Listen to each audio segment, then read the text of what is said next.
Lecture dédiée à Gilles Fert.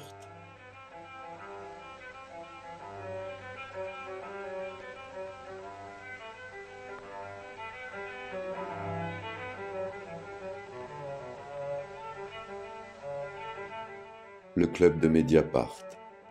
Billet de blog, 2 mars 2025. Mouloud accouche. Droit dans ses pinceaux. N'être libre, c'est facile. On n'a rien à faire, contrairement à vivre libre. Le cas de cet homme pinceau, que j'ai découvert récemment, un type libre à temps complet. On le sent à travers le cheminement de sa parole. Elle avance à son rythme. Un chemin ponctué sans doute d'égarements et hors sentier battu, sans obéissance à une signalétique. Ses pinceaux, incapables de marcher au pas.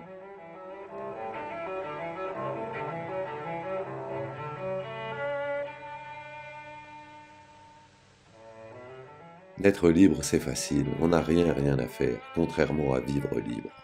Dans certains pays, c'est une résistance, avec risque de perdre sa vie. Ce n'est pas le cas de nos jours sous le ciel de France et d'autres pays du même genre. Même si parfois on est borgne, arrache des mains, etc. Mais rien à voir avec d'autres pays du monde.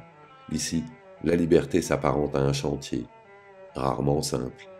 Certains êtres ouvrent ce chantier, d'autres jamais. Ou de brèves opérations portes ouvertes. Ce qui n'est pas le cas de cet homme pinceau que j'ai découvert récemment. Un type libre à temps complet. On le sent à travers le cheminement de sa parole. Elle avance à son rythme. Un chemin ponctué sans doute d'égarements et hors sentier battu, sans obéissance à une signalétique. Ses pinceaux, incapables de marcher au pas. Certains de ses propos pourront choquer les oreilles, sans les filtres contemporains. Un homme parlant avec l'accent du vieux monde. Ici et là, quelques paroles à la mode Tonton Flingueur ou Mozart. Pas que du très dur bu au petit déjeuner par une polonaise, parfois du câlin, décliné avec une douceur dans la voix, et le regard d'un vieux gosse qui connaît le prix de ce qui ne reviendra pas, ou rarement. La tendresse des hommes qui éteignent la lumière pour chialer, ou se camouflent derrière l'humour pour ne pas éclabousser leurs contemporains. Toutefois important de rappeler qu'un être ne se réduit pas à quelques phrases, sauf pour les raccourcisseurs d'histoire et autres colleurs d'étiquettes. De plus, la vulgarité n'est pas toujours qu'au bout de l'index moralisateur.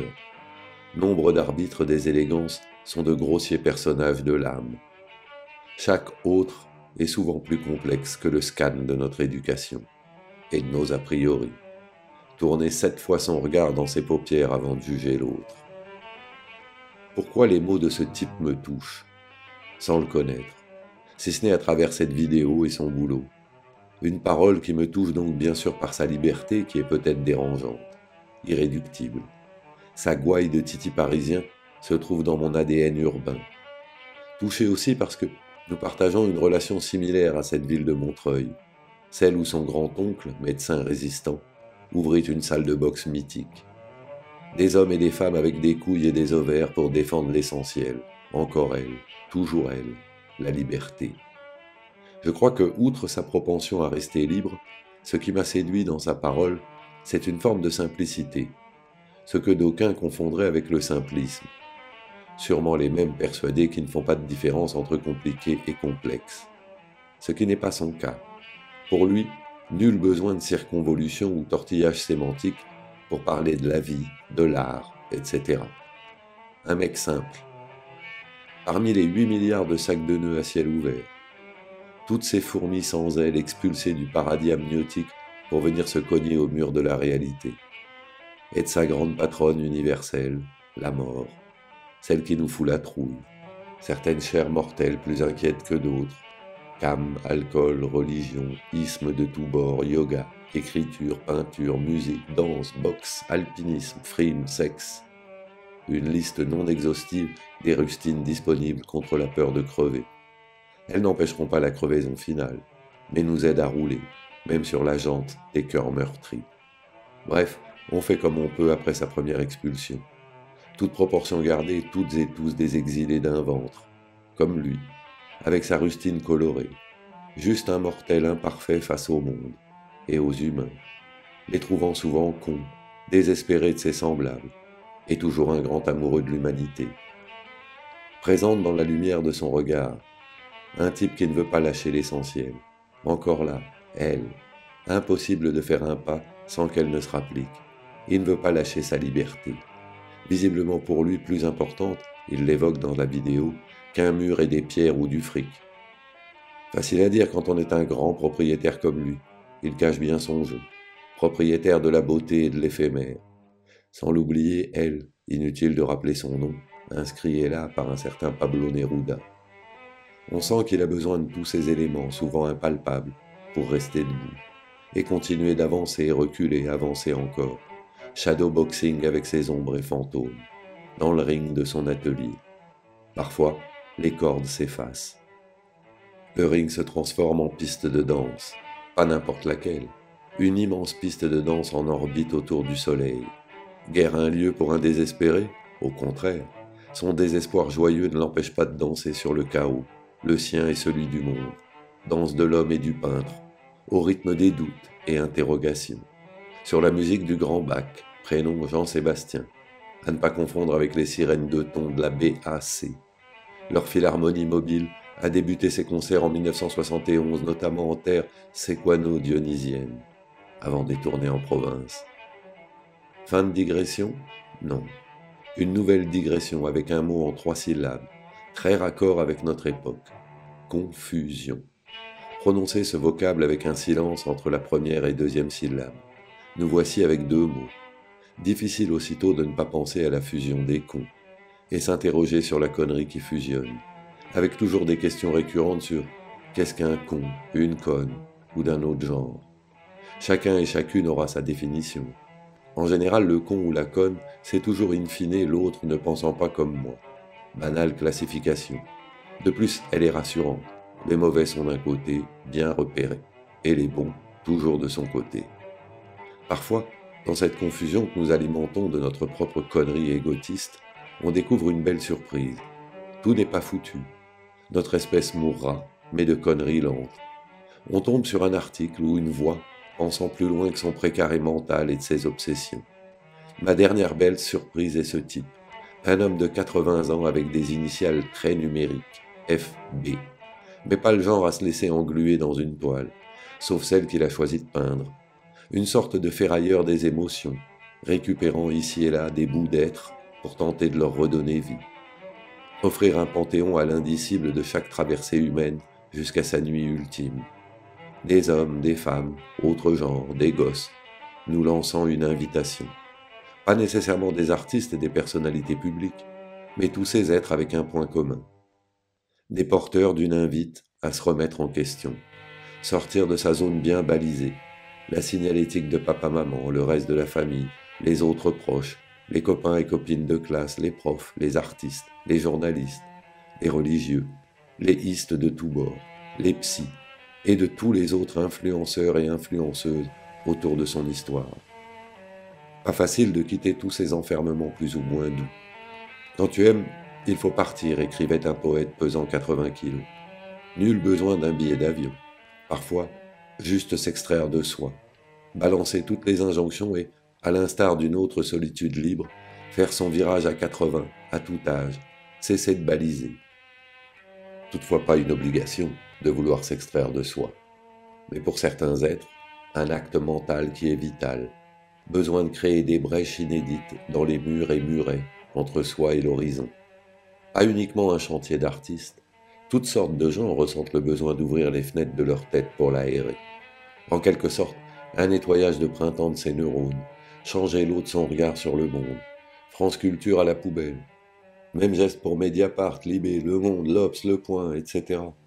Sans oublier ses chaînes de télé habituelles, CNews et BFM au vide ordure. Dans la foulée, balancer aussi Twitter ou Mastodon, son Instagram, sa page FB, etc. Incroyable, tous ces fils auxquels nous sommes reliés. Certes, pas toujours des laisses, nous ne sommes quand même pas menottés. Néanmoins, au fil du temps, ne finit-on pas par se laisser guider dans la direction de nos maîtres et maîtresses à penser? Si ma radio préférée l'a dit, je n'ai même pas besoin de réfléchir et questionner plus loin. Suffit de faire confiance à cette voix familière et à domicile. Tout le prêt à penser que nous bouffons au quotidien. souvent des infos intéressantes qui nourrissent nos têtes, mais susceptibles aussi de nous faire ronronner, comme de bonnes pantoufles mentales. Prendre ou non ma dose d'actu ce matin? Une question qu'on peut se poser avant d'ouvrir sa radio et son ordi. Pas longtemps. S'interroger, c'est déjà faire un pas de côté. En quelque sorte se délaisser. Puis, après un instant en suspens, se déplacer, pour se rapprocher de la fenêtre. Pas celle de l'écran, la fenêtre sur soi. Et là que découvre-t-on? La confusion, celle du monde bien installé sous sa peau, avec des espèces de petits mouchards disséminés un peu partout, la plupart du temps avec notre consentement.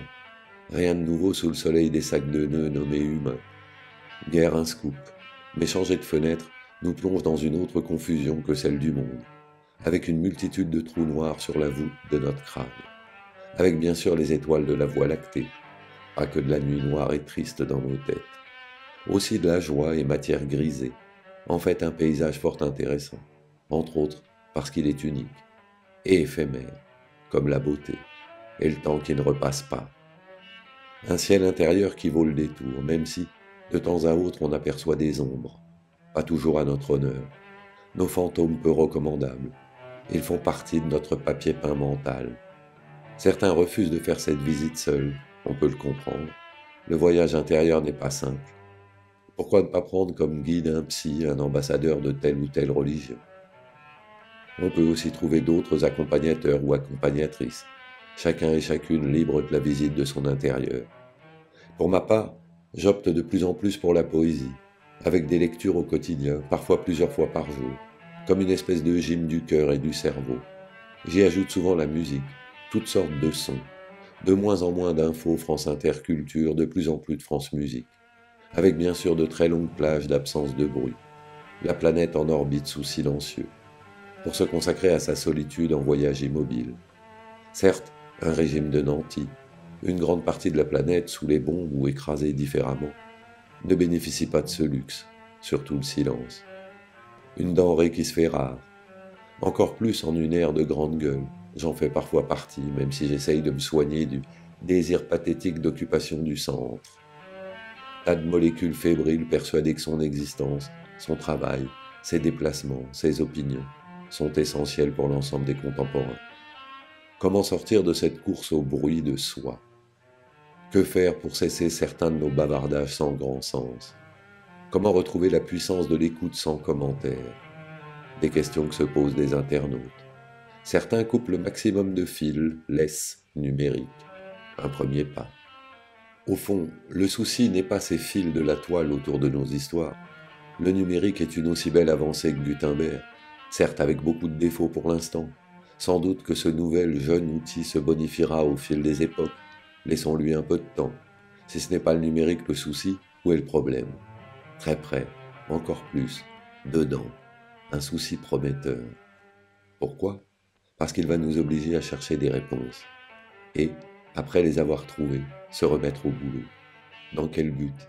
Retrouver un goût au pluriel, et essentiel, vital pour les cherche-liberté. Le goût de la joie, du doute, de la question, de l'ivresse, de sa connerie, de sa poésie, de ne pas savoir, de chercher, de tâtonner, le goût de etc. et de couper. On ne la refait pas. Pourquoi? Dépasser largement le taux de digression. Le titre ne me plaît pas. Pourquoi? Ce peintre n'est pas toujours droit dans ses pinceaux, souvent une démarche bancale. Il a l'air de souvent tituber, sans doute aussi sous sa peau.